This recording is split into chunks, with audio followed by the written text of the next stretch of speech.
오늘 선포되는 말씀을 통해서 우리 모두가 은혜와 사랑의 하나님을 만날 수 있기를 바랍니다. 이번 주부터 사순절이 시작됩니다. 언제부터인가 이 사순절이 보낼 때마다 좀 마음의 부담감이 생겼습니다. 안 그래도 힘든 성도들에게 무슨 무거운 짐 하나 더 얹어주는 것 같은 그런 미안함 때문이었습니다. 하지만 이 사순절은 성도들에게 고난을 가중시키기 위해서 만들어진 절기가 아닙니다. 부활을 기다리면서 고난 속에서도 희망을 찾기 위한 절기가 사순절입니다. 그래서 이번 사순절 기간에는 고난 자체에 집중하기보다는 고난을 이길 수 있는 소망을 찾아보는 절기가 되기를 바랍니다. 오늘 말씀은 창세기에 나오는 노아의 이야기입니다. 40일간의 대홍수로 온 세상이 물에 잠겼고 방주에 탔던 노아의 가족들과 선택받은 짐승들만 살아남았습니다. 이때 하나님께서 무지개를 보여주시면서 약속하시는 장면입니다. 이때부터 무지개는 하나님과의 화해의 징표가 되었고 희망의 상징이 되었습니다. 무지개 하니까 저는 오즈의 마법사라고 하는 소설이 떠오릅니다. 귀여운 소녀 도로시가 어느 날 회오리 바람에 휩쓸려서 오즈의 남쪽 나라에 가게 됩니다. 도로시는 집으로 돌아가는 길을 찾기 위해서 에메랄드 도시의 마법사를 찾아가는데 가는 길에 친구들을 만나게 되죠. 뇌를 갖고 싶은 허수아비, 또 마음을 갖고 싶은 양철 나무꾼, 용기를 갖고 싶은 겁쟁이 사자와 함께 이 에메랄드 도시를 향해 황금길을 따라갑니다. 이 소설도 유명하지만 뮤지컬 영화가 더 유명한 것 같아요. 영화에서 도로시를 맡았던 여배우가 유명한 노래를 하나 부릅니다. 오버 더 레인보우라고 하는 노래예요. Somewhere over the rainbow, way up high, 뭐 이렇게 시작하는 노래입니다. 주인공이 저 높은 무지개 너머에 어딘가에 있을 그 멋진 곳을 꿈꾸면서 부르는 노래예요. 오늘날 많은 사람들이 무지개 너머에 있는 그 에메랄드 도시를 꿈꾸면서 살아가고 있습니다. 우리의 바람, 우리의 소원을 이룰 수 있는 곳, 우리의 모든 문제가 해결할 그 어떤 세상, 그런 때를 꿈꾸면서 살아가는 거죠. 조금만 더 열심히 달려가면 곧 만져질 것 같고, 조금만 더 가면 가까이 도달할 수 있을 것 같은 그 무지개. 그렇지만 그 무지개는 아무리 뛰어가도 결코 가까워지지 않습니다. 다른 세상으로 인도해 줄 것 같은 그 다리는 결코 살아서는 도달할 수 없는 곳이었습니다. 그래서 사람들은 저 무지개의 다리는 죽어서나 건널 수 있는 다리라고 생각하게 되었습니다. 아주 오랜 시간 동안 무지개는 그렇게 사람들에게 막연한 신비로 남아 있었습니다. 분명히 사람들 앞에 보여지는 실제로 보여요.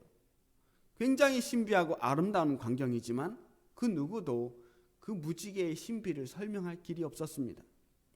1604년에 당시에 유명한 철학자이자 과학자이자 수학자였던 데카르트가 빛의 굴절의 법칙을 발견하면서 최초로 무지개를 제대로 과학적으로 설명할 수 있게 되었습니다. 이제 우리는 더 이상 무지개를 보면서 그 안에 어떠한 신비한 능력이나 특별한 장치가 없다는 것을 모두 알고 있습니다. 하지만 오늘도, 요즘도 우리는 어느 날 무지개 같은 것을 보면 마냥 신기해하고 설레이게 됩니다. 뭔가 좋은 일이 생길 것 같은 기분이 들죠. 과학의 시대에도 무지개는 어떤 의미를 우리에게 던져주고 있는 것 같습니다. 오늘 우리가 읽은 이 성경 말씀은 무지개의 과학적인 원리에 대해서 설명하는 것이 아니라 그 무지개의 의미에 대해서 말씀하고 있습니다. 오늘 이 무지개에 담겨있는 의미를 우리 함께 생각해 보도록 해보겠습니다. 그럼 말씀을 함께 읽어보겠습니다. 9절부터 11절까지를 제가 다시 읽겠습니다. 내가 내 언약을 너희와 너희 후손과 너희와 함께한 모든 생물 곧 너희와 함께한 새와 가축과 땅의 모든 생물에게 세우리니 방주에서 나온 모든 것 곧 땅의 모든 짐승에게니라. 내가 너희와 언약을 세우리니 다시는 모든 생물을 홍수로 멸하지 아니할 것이라. 땅을 멸할 홍수가 다시 있지 아니하리라. 하나님께서는 살아남은 노아와 그 가족들과 함께 언약을 세웁니다. 보통 언약이라고 하면 약속, 계약이라고 하면 조건이 붙어요. 하나님이 사람들과 언약을 맺을 때 보통은 계명을 지키면, 너희들이 계명을 잘 순종하면 나는 너희들에게 어떤 축복을 내려주겠다 하는 식의 계약을 맺는 겁니다. 그런데 노아와의 이 약속에는 어떤 조건도 붙어 있지 않습니다. 게다가 이 언약은 엄밀하게 말하면 하나님과 노아 혹은 노아의 가족들 사이에서 맺은 언약이 아닙니다. 노아의 가족들뿐만 아니라 그 모든 후손들과 또 살아남은 모든 짐승들, 그러니까 다시 말해서 홍수 이후에 이 땅에 존재하게 될 모든 생명들과 맺은 언약입니다. 하나님께서 오늘 세우신 언약은 노아에게만 말씀하신 것이 아니라 오늘을 살아가는 우리들에게도 말씀하시며 우리와 맺은 언약이기도 하다라는 말씀입니다. 그 언약의 내용이 뭐냐? 다시는 모든 생물을 홍수로 멸하지 아니할 것이라. 땅을 멸할 홍수가 다시 있지 아니하리라 라고 하는 언약이에요. 하나님께서 이 세상을 어마어마한 홍수로 다 쓸어버리셨잖아요. 타락한 이 세상을 더 이상 눈뜨고 볼 수가 없어서 벼르고 별러서 행하신 일입니다. 어느 한순간의 분노로 갑자기 화가 나서 그냥 홧김에 저지른 일이 아니란 말씀이에요. 순간 욱하는 마음으로 감정의 폭발로 행하신 일이 아니라 노아에게 방주를 지으라고 명령하시고 그 방주를 짓기까지 100년 동안이나 기다리고 참다가 그 일을 행하셨단 말씀이에요. 왜 그러셨을까? 하나님은 당신이 지으신 이 세상을 다시 시작하고 싶으셨던 겁니다. 왜 도저히 답이 나오지 않는 이 세상을 완전히 쓸어버리고 처음부터 깔끔하게 새롭게 시작하고 싶으셨던 거예요. 간혹 바이러스가 가득한 이 컴퓨터를 이리 고치고 저리 고치다가 도저히 안 되면 완전히 포맷을 새로 하고 처음부터 다시 프로그램을 깔아버리는 게 제일 깔끔한 처치가 될 때가 있잖아요. 그것처럼 하나님께서는 이 세상을 리셋하시고 리부팅 하신 거예요. 그런데 이제 와서 하나님께서는 남아있는 노아와 노아의 가족들과 새롭게 세상을 시작하는 그 모든 생명들을 보면서 그들을 향해서 다시 리셋된 새로운 세상을 향해서 언약을 맺고 계시는 겁니다. 다시는 모든 생물을 홍수로 멸하지 않겠다라고 하는 언약. 다시는 세상을 이런 식으로 갈아엎어버리고 리셋하지 않겠다라고 하는 약속입니다. 하나님께서 깔끔해진 새로운 세상을 보면서 자신의 심판이 너무 가혹했다라고 하는 생각이 들으셨을까요? 하나님께서는 왜 이런 언약을 하셨을까요? 누구도 하나님께 이런 심판을 요구한 사람이 없는데 하나님은 심판이 마무리되자마자 제일 먼저 이 언약을 새로 세우신 겁니다. 이건 누구와 맺은 언약이 아니라 사실은 하나님 스스로 세우신 언약이에요. 하나님과 인간과의 상호관계로 맺어진 언약이 아니라 하나님 스스로 자기 자신에게 세운 언약이란 말입니다. 왜 하나님은 그런 결심을 하셨을까요? 노아를 한번 우리가 다시 바라봤으면 좋겠습니다. 노아는 당대의 의인이었습니다.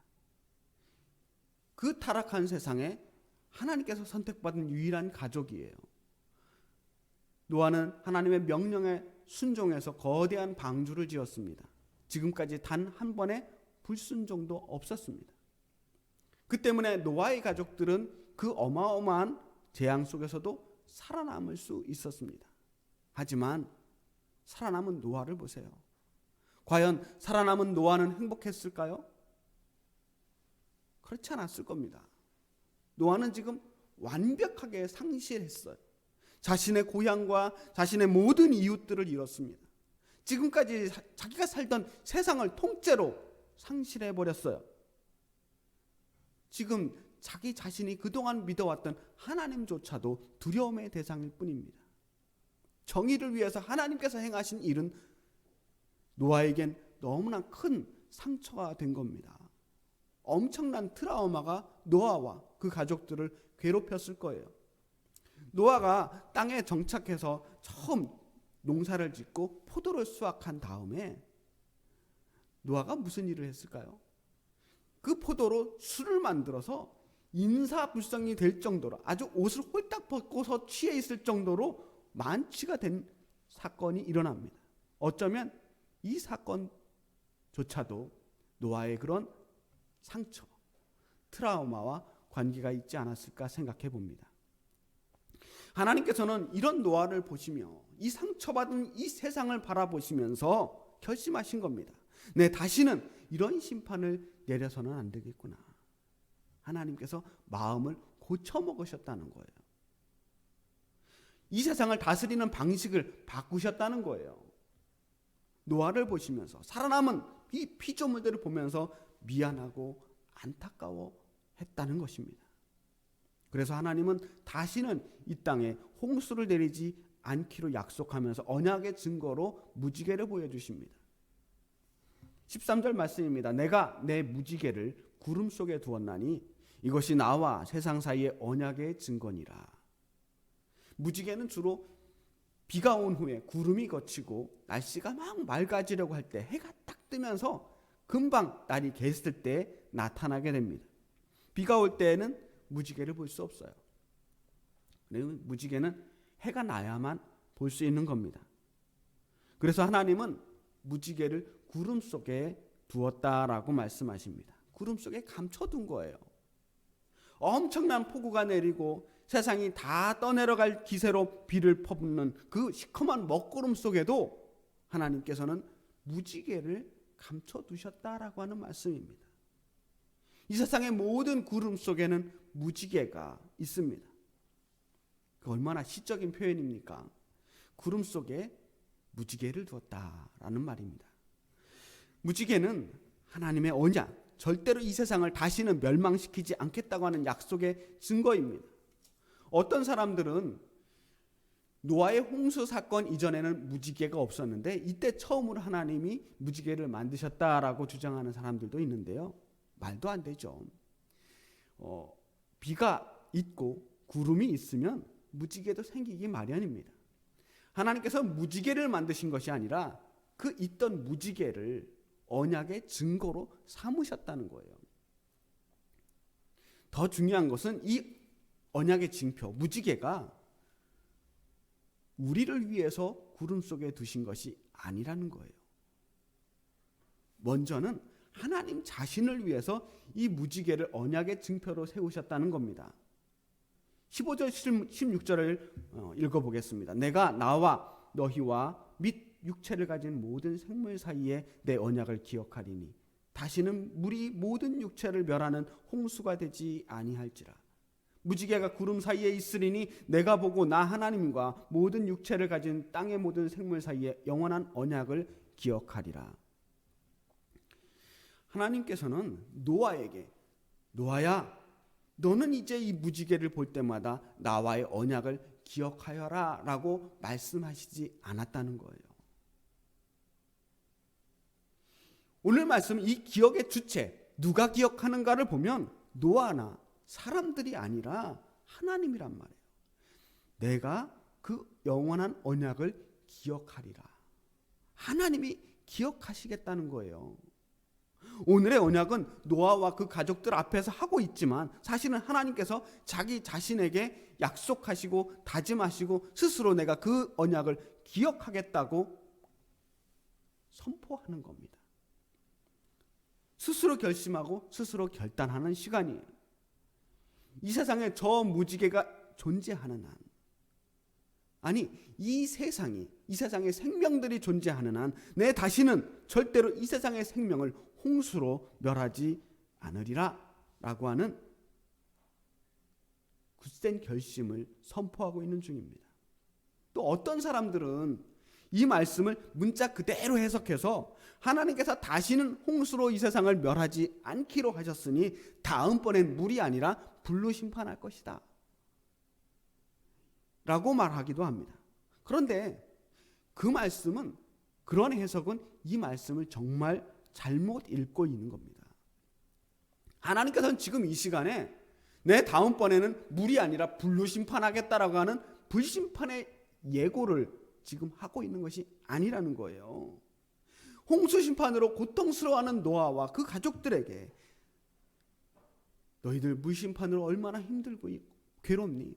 내가 다음번에는 물심판이 아니라 불심판으로 해줄게 라고 말하는 거랑 똑같은 거예요. 이거 얼마나 소름 끼치는 이야기입니까? 우리가 믿는 하나님이 그런 하나님일 리 없잖아요. 하나님께서는 지금 상처받은 노아의 가족들을 위로해주고 계시는 거예요. 다시는 내가 이렇게 세상을 이런 식으로 리셋하는 방식으로 망가질 때마다 다 때려부시고 다시 세우는 그런 무시무시한 통치를 하지 않겠다라고 하는 것을 선포하시는 것이지, 다음번엔 불이야, 다음엔 물이 아닌 다른 그 무엇으로 심판하겠어, 이런 무서운 협박을 하고 있는 시간이 아니란 말이에요. 설령 세상이 다시 악해지고 다시 하나님을 모른 척하고 노아 이전의 세계로 돌아간다고 할지라도, 제 멋대로 자기 마음대로 살아간다고 할지라도 다시는 이 모든 육체와 생명들을 없애버리는 그러한 심판으로 세상을 새롭게 하지 않겠다고 하는 약속입니다. 그러면서 무지개를 하나님의 새로운 결심의 증거로 세우셨어요. 이제 이 무지개가 뜰 때마다, 무지개를 볼 때마다 하나님이 기억하시겠다는 겁니다. 신실하시는 하나님께서는 기억하시는 하나님이에요. 절대로 잊지 않으시는 하나님이에요. 절대로 잊지 않기 위해서 비가 개면 언제나 뜨는 그 무지개를 바라보면서 내가 그 무지개 볼 때마다 이 사실을 기억하겠다, 너희들과 맺은 이 언약을 기억하고 잊지 않겠다라고 약속하시는 겁니다. 이 세상, 이 귀한 약속을 끝까지 지키겠다고 약속하시고 기억하시는 그 하나님의 말씀으로 노아의 가족들은 어쩌면 위로받았는지 모르겠습니다. 이 땅에 비가 오고 폭풍이 지나가고 그렇게 무지개가 생길 때마다 하나님께서는 노아의 홍수와 그때 죽었던 수많은 생명들을, 그리고 살아남았던 그 모든 생명에 가셨던 자신의 그 약속을 기억하시겠다는 것입니다. 그리고 그 기억의 결정체가 바로 예수 그리스도예요. 이 땅을 멸망시키지 않기 위해서, 이 땅의 모든 생명이 죽어가는 것을 막기 위해서, 죽을 수밖에 없는 이 생명들을 살리기 위해서 하나님께서는 그 약속을 지키기 위해 이 땅에 예수 그리스도를 보내주신 겁니다.